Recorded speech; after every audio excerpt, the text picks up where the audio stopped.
Mildly upset. I realize now that more and more people are getting involved. You're right, I need to get a little bit more serious with my profile pic, but it's so fun! Why? I don't know, it's just me with a big mustache. Exactly. Like, it makes you more approachable. Well, it does show you have a sense of humor. To have the stash or to not have the stash? To have the Have the stash. stash. Yeah. Maybe I need to have a vote on keep the stash or get rid of the fake stash. Yeah, put up a poll on the DeviantArt. Indeed. I don't think anyone else cares, really. I think it's a fun little Easter egg when you find out that that's me. That's Because kind of what it nobody felt else is- like. Yeah, no one else has mentioned it. They're like, who is this guy that's everywhere? Awesome. Oh, also, if you could you send me the link to the DeviantArt for WatchMeWork? I know we have like the group. So I want to follow and watch the WatchMeWork like actual DeviantArt, and I couldn't find it. I found people who've been hashtagging WatchMeWork, so that's good. You know what I mean? But I couldn't find the actual watchmework.deviantart.com. Okay, I Yeah. think it's like because it's WatchMeWork 100. 1,000. Oh, no, I thought it Well, was a like group, that. though. The actual member that we created is WatchMeWork 100, and yeah, all the other exquisite corpses are posted there. So, Chris, you actually need to post the other exquisite corpses to that group so we can put them in the actual WatchMeWork 1000 group. Can you do that? Only if I have the login information. What do you mean login? Login information to what? There's two different thingamajigs. Oh, Got it. Here, you need it to watch me work 100. You need as well. yeah.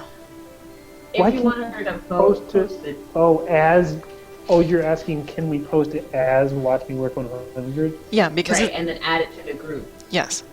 Sorry. I guess we can do that, but does it really matter who it gets posted from? A little bit, because there are so many artists involved. You can either trade off who posts it on DeviantArt, or you can just have like the WatchMeWork site basically upload it to DeviantArt because it is the group effort. I almost want to say company for some reason. Yeah, because like, you know, for instance, my piece, like I really like what went on there, and I have it like as a side thing on my DeviantArt, but I would really like to know what it actually went a part of. But it's not fair for me to post it, you know what I mean? Because I didn't do the whole thing. So if Watch Me Work 100 posted it, I could like tag my piece in it or whatever, you know what I mean? Okay, I can give you that login info, and we'll make a note to do so. Okay. Awesome. I need my So sticky Jasmine, getting stuff done. Yep. Things that we forgot to talk about yesterday. Yeah. There's a limitless supply of those. Yes. I know it's 1 minute till. I just wanted to mention though about Wordwin. Was there a thing that you could say really quickly about that person's chat situation? Jasmine?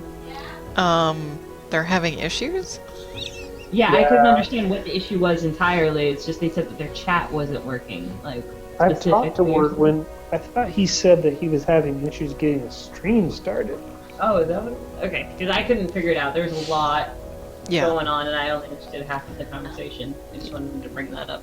Yep. Yeah, I've been emailing with him, so I'm troubleshooting it Okay. to see what the issue is. Okay, we're ready. Okay, ready to go live, Yes. everyone? Yep. Ready to party like our 1999 sprint style? Mhm. Okay, then we're gonna do it. 3, 2, 1.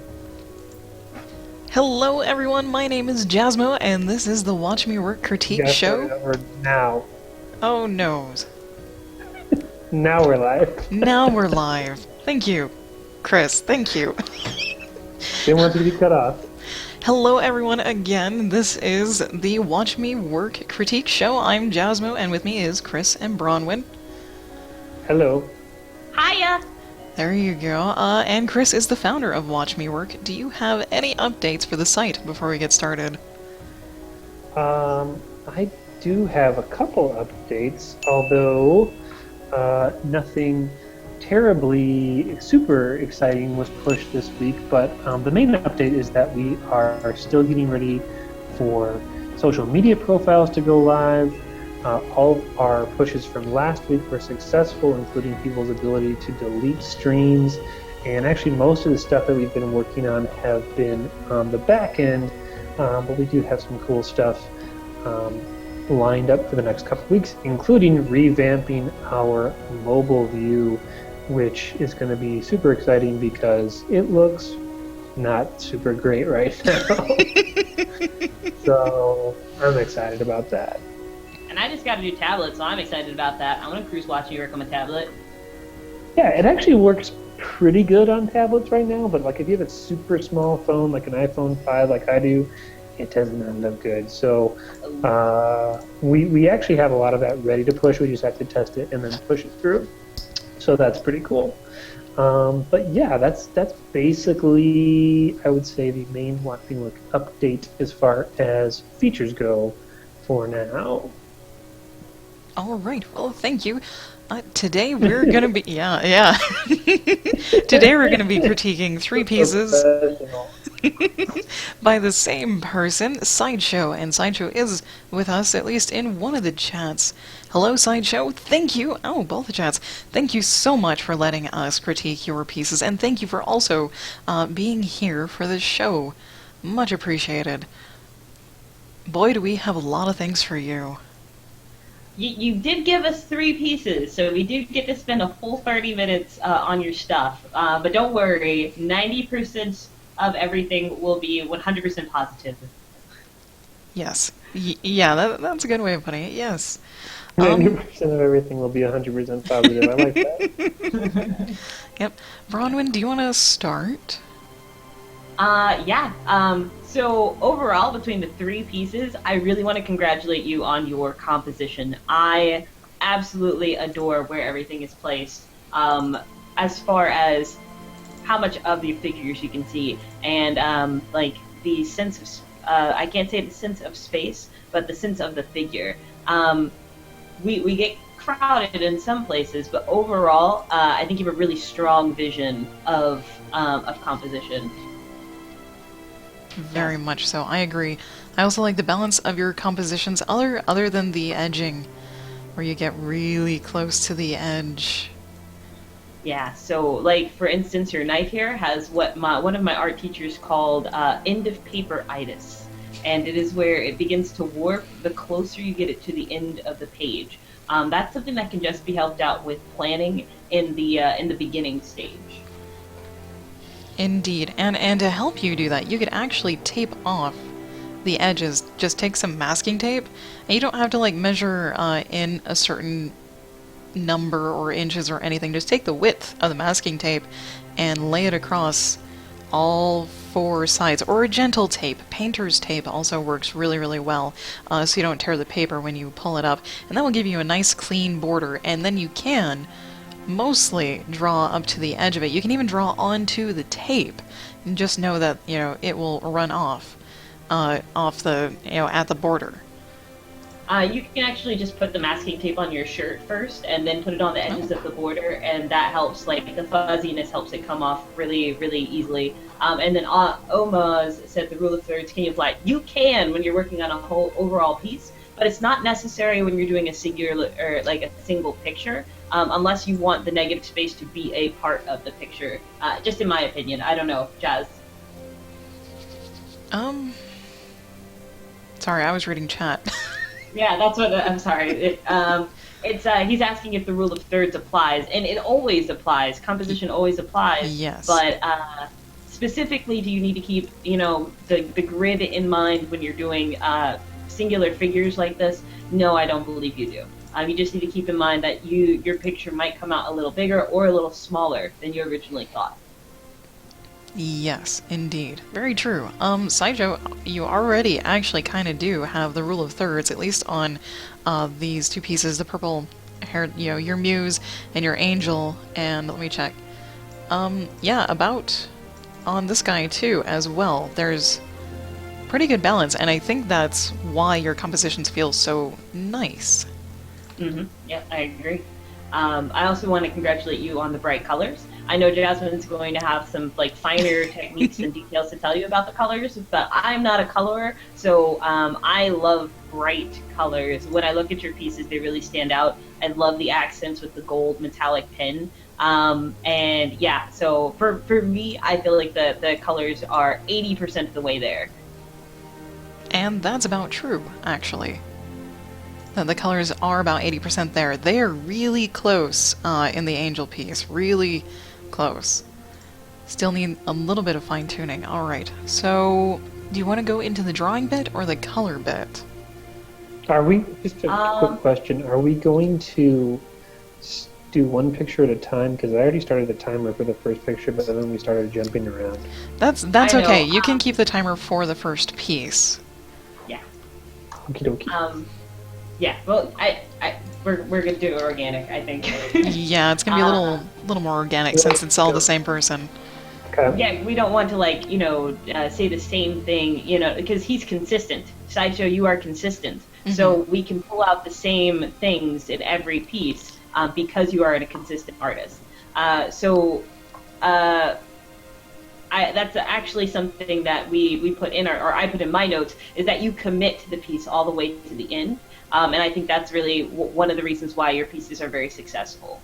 So as far as color or drawing, go into color. Go into color. Alright, so we will do color. Sideshow, I think you're using colored pencils, if I remember right, even if they are watercolored pencils, or even if it's paint. If you end up using paint, the same thing will apply for all traditional media, is that you need to use two different colors, and you need to segregate those two different colors. So when you have a yellow light source, you definitely should not put blue on her arm, because it will turn green, and there's nothing you can really do about it. You need to literally segregate where your light is going to be hitting her, and you could do this with a sketch. In the sketch, actually, just very, very lightly outline where all the light will hit, and obviously it's going to hit all over here. There might be a little shadow here, a little shadow here, little shadow here, and then use just the yellow on these places, and then just the blue on these places. So separation of color and not layering on top of, at least when it comes to blue and yellow, and basically just yellow in general. So when you do light, you want to do light, and then you want to do shadow next to it with, a light blue, a dark blue, or your yellow and your blue. Let's see, I really like how you faded the skirt from a really light purple down into a dark purple. Good technique, good blending. You also helped by using the gold pieces and the pattern to help you do the gradations. That's really, really good. If you do want to do shadows, you'll need a third color. I see in the chat here you said color application and separation are your main issues, and I think that plays into you're going to hear this word a couple times throughout the critique, is planning. So when you're in the planning stage, before you have committed to any color whatsoever, planning out where you're going to place your colors can be just as important as where you're going to place the figure. This is very true, and you can help plan by making a set of color palettes with your pencils and everything else. This is a color study theory by Otis OKS on DeviantArt. I have this to remind me of how to plan if you want to go and have weirdo color schemes, or just a warm light or a cool light. You'll notice it goes from one shade of blue down to actually a purple down here. And just having these things and then actually listing the colors that you used can help you apply them to the final piece. So say you wanted her to have blue skin, well, you would probably use this blue color palette down here that goes from like a cyan, light blue, to a cobalt blue, to a purple. And I'm just curious, his picture is so complex compared to those color studies, which is, just spheres that are being hit by light. Um, I'm assuming that if you're going to really practice that gradient of light, you'd probably want to try it on something much more basic. I mean, would you even recommend just doing like I don't know, like a still life or something like that, and practicing those things before you would try it on a picture like this, or would you recommend if you was going to do another thing that's equally complex to Um, start playing with color that we would deeply? thumbnails. We suggest Yeah, thumbnails. absolutely. Little tiny, tiny pieces. They don't have to be this small and they don't have to be stick figures. But making a small thumbnail, and I mean it can be a few inches, like 2 inches by 3 inches, to help you plan out where you want your light to come from and whatnot. So you want your light all on this side, and this is how it's going to light up. And doing it that small can help you eliminate the details that might muddle up your otherwise clean, like, lighting scheme. I'm sorry, Chris, go ahead. No, I was just saying that's really interesting to be able to see it on that small of an example that how well that could then transfer to the big version of it. I wouldn't have thought you'd be able to even play with that small of space. That's really neat. Yeah, you can even, like, if you wanted to do a little highlight color, you would also add that in on your thumbnail right over here. So this would be like a kick light or something else to add a little bit of interest. So you don't necessarily need like 2 light sources. You can still have a main and then a little extra something or other. And now it looks like he's glowing on one side with light shining on the other side. By And the you're, way, yeah, we have a 1 minute okay, warning on this piece. okay. Just on on this piece, to tidy up the color thing, I think that and the drawing, all of that can be solved with planning in advance. So if you were to do this thumbnail and plot out your colors and plot out your form, I think that, you know what I mean, it would improve your overall color scheme and your consistency. Yes, and on the skirt, I know you wanted a sheer skirt. Adding in the lines that I'm adding in now helps the shape of the skirt.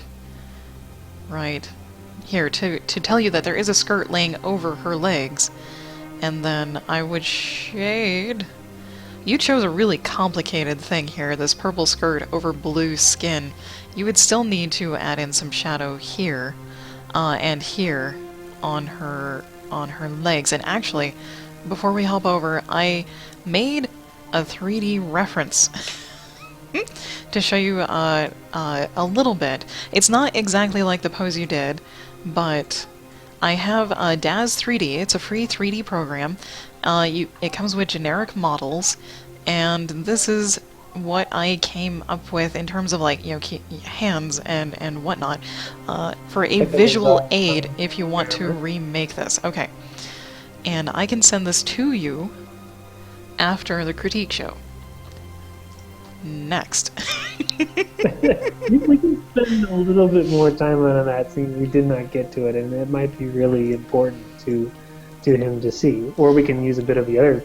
We can eat into the next time. I'll look at the stopwatch for the next one. We'll consider this too, but we can spend a little more time on that if you want to.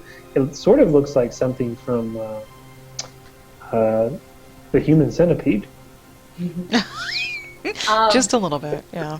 Reference is very important. I think that having the program that she's talking about, which is free and has these free models, would help you with the planning stages a lot, because then you can do your thumbnails.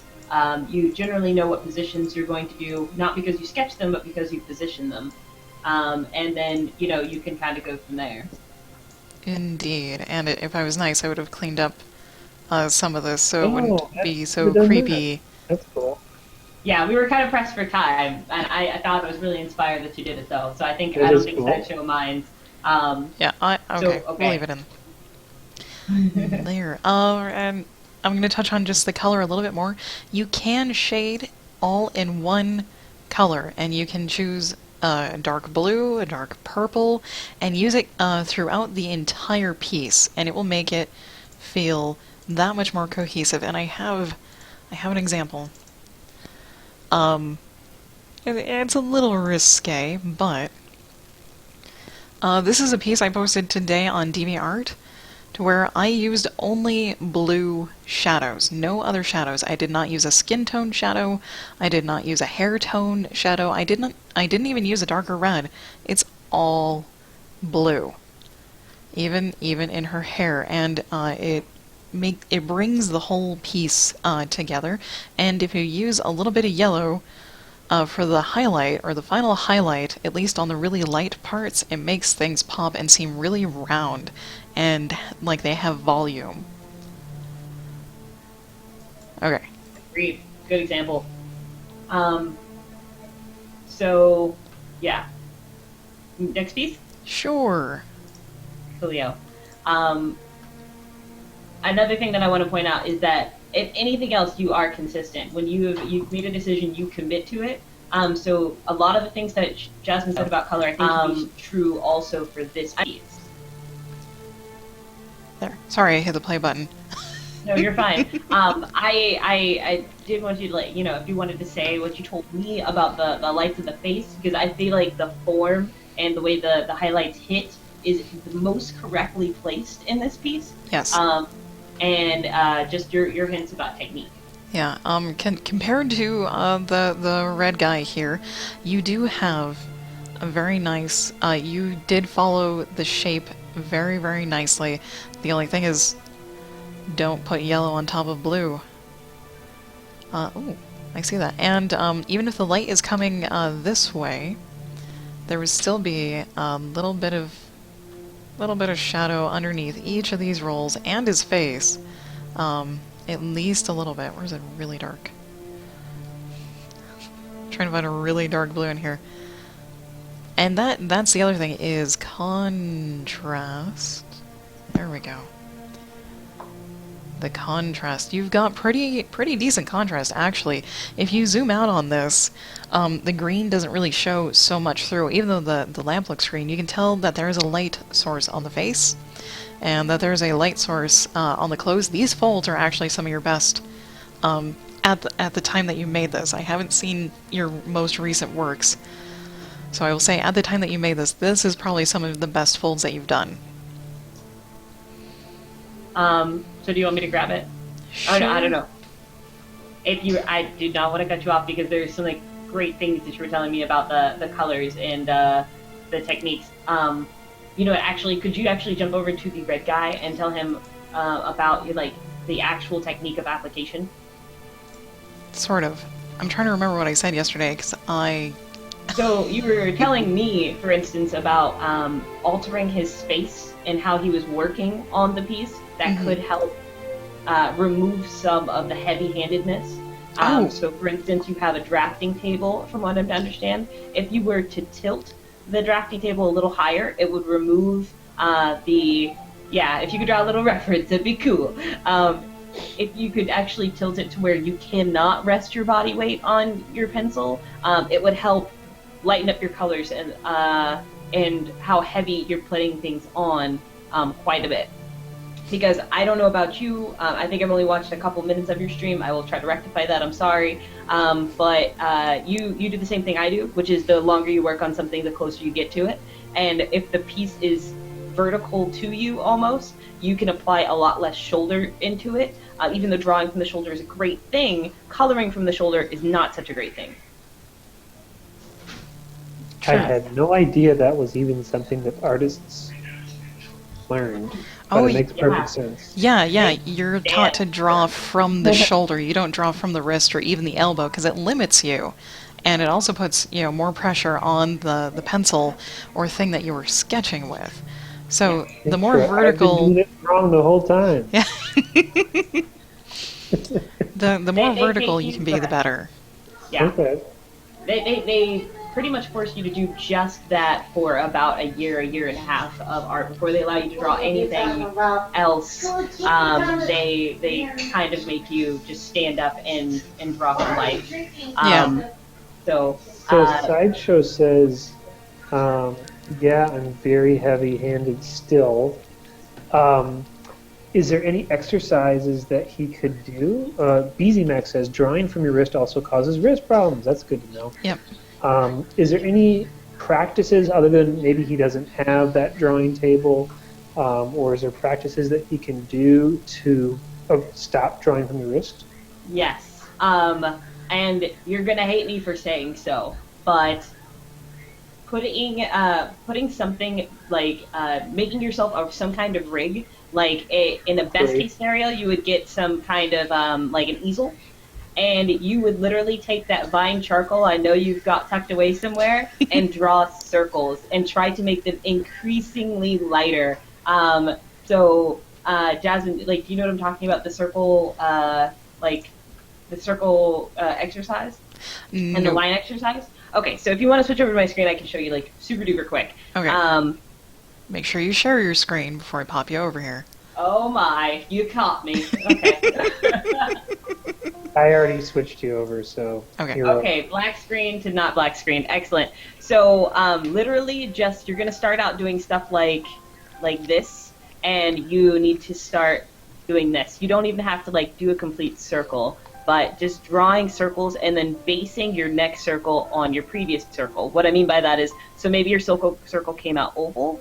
Try to keep the next one more round, and then the next one more round than that, and then the next one more round than that, and try to get lighter and lighter as you go on. And eventually what you want is circles that look a lot like this, where you've placed a lot of lines right on top of each other. Another really easy exercise to get control underneath it, Photoshop has a cheat where you can just hold shift and draw a straight line. So no Photoshop. You draw 2 dots, horizontal, and then you draw a straight line. Oops. Well, yeah, you know. You draw a straight line between those two, and then you keep drawing lines in between them and try to get them as close as possible without actually hitting the other lines. See, I could stand to do this exercise for a little while myself. But yeah, just doing those types of things with any kind of traditional media will teach you wrist control, it'll teach you shoulder control, and it'll teach you pressure control. So yeah, that would be some really quick, I don't know what the chiming, oh, okay. That would be some really quick exercises. I would count these more like warm-ups before you actually start getting into a piece or into a sketch. Just doing like a little, you know, not even like a full page of this type thing, and then, you know, try doing it the other way. And this can help you learn to draw from the shoulder. So as your shoulder loosens up, you'll be able to do more lines straight up and down. Now, just one more question about these exercises. Do you, I mean, I guess if you're going to be being a digital artist, it's best to practice these in a digital art form, but it seems like if you're just practicing the fundamentals, would it just be faster and easier to do this with pen and paper or pencil and paper? So this exercise is actually much easier to do in real life than it is to do on a tablet, because when you're actually holding the pencil or holding the piece of paper, you can rotate it in real life. In addition to that, when you actually have a pen in your hands, you can physically move your arm away from your media to make it lighter. With a tablet, you have to remain a constant space away from your tablet, so that's going to be 100% pressure in the fingers rather than, you know, teaching yourself pressure from the shoulder. Yeah, so I would say it's going to be easier. Go ahead. Yeah, it's really hard to get the whole shoulder motion on a computer, especially if you have a really small drawing space. Okay. So actually that brings us to the end of that 10-minute crit session. Do we want to move on to this one, or have we already transitioned these? We're kind of covering like basic, you know what I mean, like all of the bases, because like we said, like it's not that these individual pieces have problems. It's that there's a consistent method that we need to, you know what I mean, that we're trying to help you work through. Cool. Mm-hmm. Where's my sticky note? Sorry, go ahead. There's my sticky note. Oh, sorry, I'm looking for my sticky note. The only thing we haven't covered, I think, is the constructive drawing. Right. So let me get another sketch layer going on here. And yeah. Go ahead. Yes. Okay. I will leave you up here on my screen. There we go. Okay. Sorry. I know we're running out of time, so I'm trying to. No, we're good. You have we 10 got 10 minutes. Fresh minutes. Yep. Okay. So I want to use this piece as the main piece of what I'm going to be talking about as far as constructive drawing, because this is literally the most challenging piece you could have thought of off the top of your head, and I congratulate you, sir. You have not only 2 feet, but 8 hands? Is that what I kind of know? You have 10 hands! 10 hands going on in this picture. And a face, and in a figure. All of these things are literally the top 20 things that you could have picked that are the most challenging to draw in the whole art world. So let's talk about that for a second. Oh, there's a ding. Yeah, 10 hands. So I congratulate you, sir, on the attempt. 2 of these hands are really super close, where you are starting to get it, and that makes me excited because because you have the beginnings of good construction. I'm just gonna point out how you can approach it so that you can apply it a little bit better. So the first thing is it goes back to what we were talking about with planning, where we have your sheet of paper and you need to think about where you're going to place things inside this sheet of paper, right? So just doing a little thumbnail sketch for yourself can help with your placements, and then you're going to know if things like a dagger run off the side of the page or things like that. So figuring out what you want to do in the piece is just as important as knowing how to draw what's in the piece. So yeah, I don't even know if I can place everything correctly in this picture. There's so much going on. So that is where I would start with a piece like this, is pretty much figuring out where I want everything to be composition-wise, which you can eyeball off the top of your head composition-wise pretty well. So the next thing I would do is focus on learning, I don't want to say one thing, but as far as with your hands, since all of your pieces seem to deal with hands, do a study of your own method of drawing an icon for hands. So maybe your icon looks like a series of boxes that will help you construct better hands in the future. Or maybe your icon will look like a series of sticks and squares. I'm sorry, sticks and balls is what I meant to say. Squares. Maybe your icon will look like something like this. So you have to find your own method for how you simplify hands, and that's not really anything anyone can teach you. Yeah, I can show you my way, Jasmine can show you her way, but that's not going to help you remember how you need to approach it in order to nail it each and every time.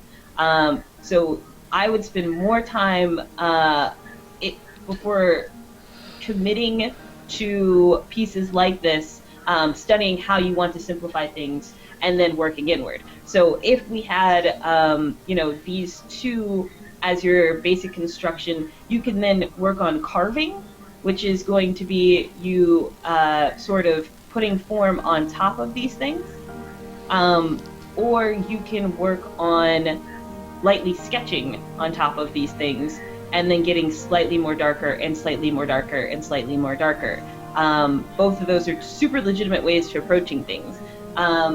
I did go in and watch, I'm sorry, I'm not really sure where the dinging happens. So I'm looking around. So I did watch a little bit of your stream, and you do the exact same thing that I did for a very, very long time, where you start with, I'm just going to use a figure because it's the easiest. I used to start with a head and get my head fleshed in, and then I would draw shoulders, and then I would draw a torso, and then I would draw, a pelvic region, and then I would draw legs. And, even though I would, sort of plan all of these things out, and I knew where I wanted them to be placed, and I knew how I wanted things to be shaped, somehow it started looking distorted the longer I got into the piece, and I could not, for the longest time, figure out why. And then a artist named Sikria Yasin, he has a really comprehensive set of YouTube videos. He actually pointed out that... How do you spell that? Sikria, I can type it to our chat. He has what he calls the analytical approach. And in this analytical approach, he points out the beauty of breaking things down so that you understand them, not so that other people understand them. So his little tutorial of working the whole form instead of working half of the form or a portion of the form actually worked out a lot better for me. So then I started doing stuff like this, where I would lay down the landmarks that I needed and work backwards from there. And my proportions got oh so better so quickly. He also teaches you his own symbols for simplification, so that you can learn how to make your own symbols for simplification. So he calls this the lightning bolt technique, which really well, works for me as far as placing arms and placing legs. But it doesn't work for anybody. But he does show you how to go about making your own icons for hands and making your own icons for heads and stuff like that. And I use the word icon a lot because it just means focusing on the big shape and not on the details, which is the basics of any good drawing. So you have to start with the bones before you start with the interior, essentially. How am I doing on time? You're doing great. We still have 3 minutes left on this one. Okay, so as far as your anatomy goes, you understand, of course, the basics. You understand that there are veins on top of or underneath this hand. There's tendons, there's bones, that sort of thing. But drawing these, like, I'm just going to use this arm as an example and this arm, right? So you put out this arm and then you put this hand because you wanted it positioned on top of his leg. You have an elbow here, right? That you need to work in somehow. And then you have a wrist, and on that wrist is a joint.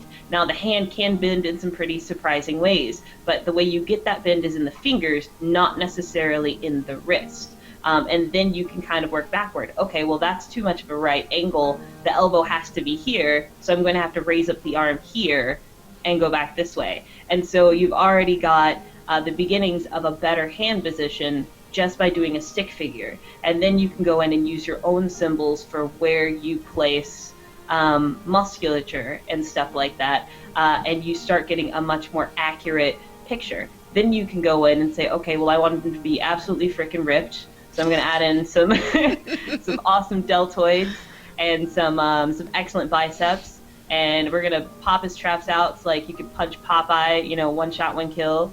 And then we're going to go in and follow the thumb up and add in some excellent musculature here.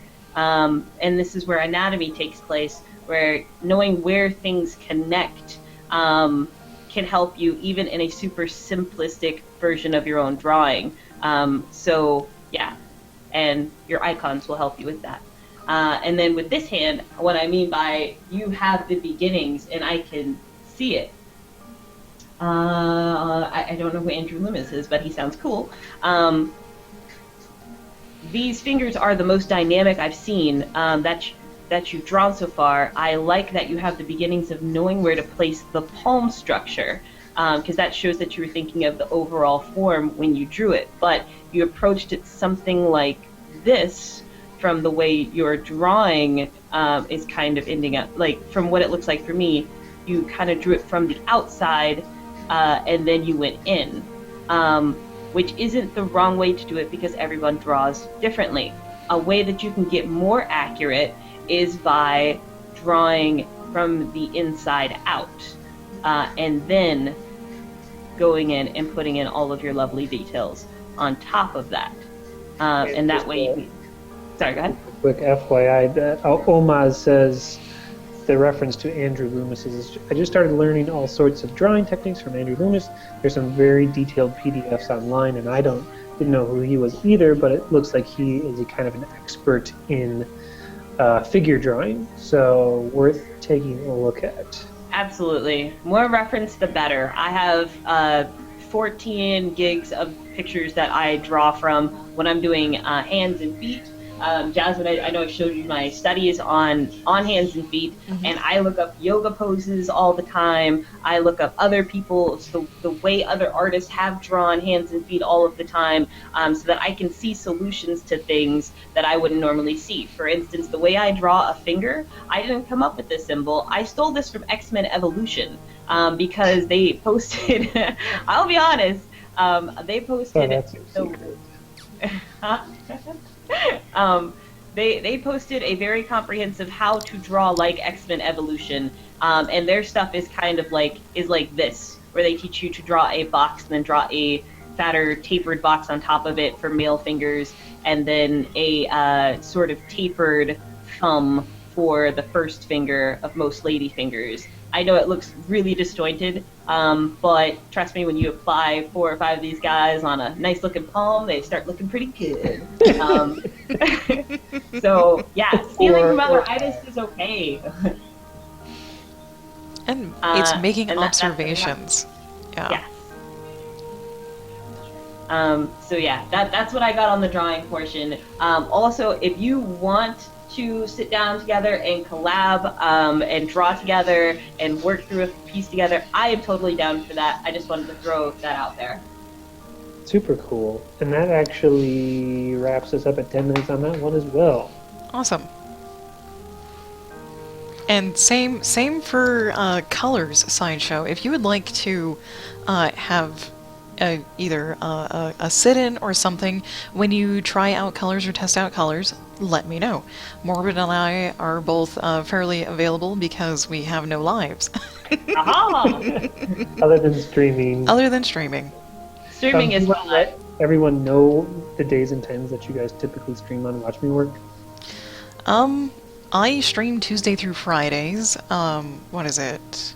8 a.m. to usually 11 or 12 in the morning, Mountain Time, which translates like 10 to 3 Eastern or so.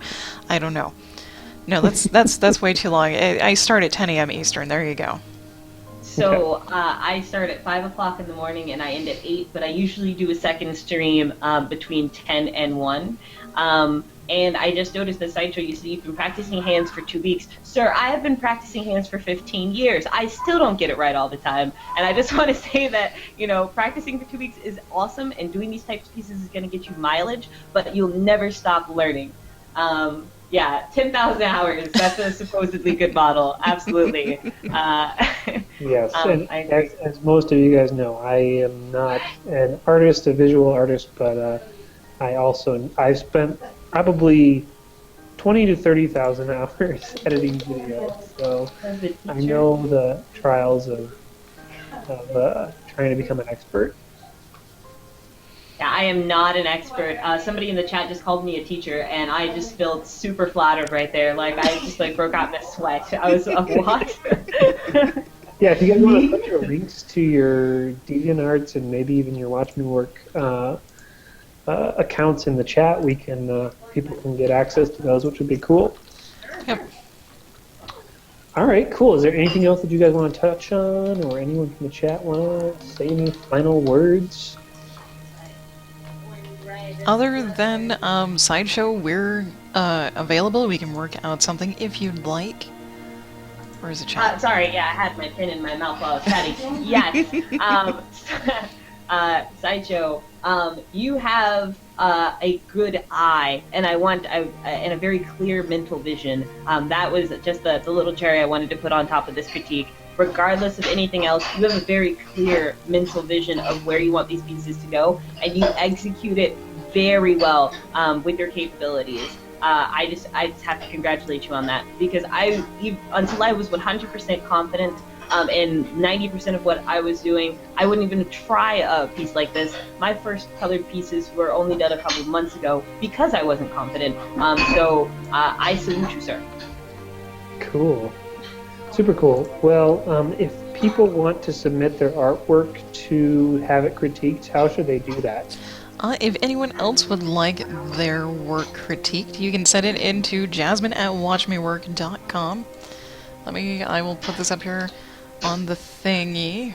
On the thingy. Yep. Lots of things and stuff. Lots of things and stuff. Aha.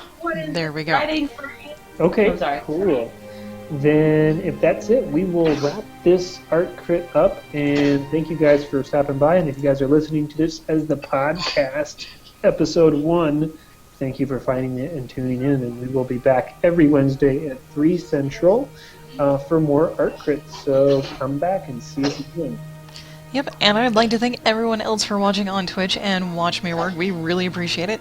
Once again, if you have work you'd like to send in to get critiqued, Jasmine at WatchMeWork.com. Make sure you put critique somewhere in the subject line. I will get back to you and let you know what day we'll be able to critique your work. You can send in music, literature, art, sculpture, anything creative, anything that we can see or hear is welcome. And yeah, thank you so much, guys. Yep, we will catch you guys all next time. Bye. And we're offline.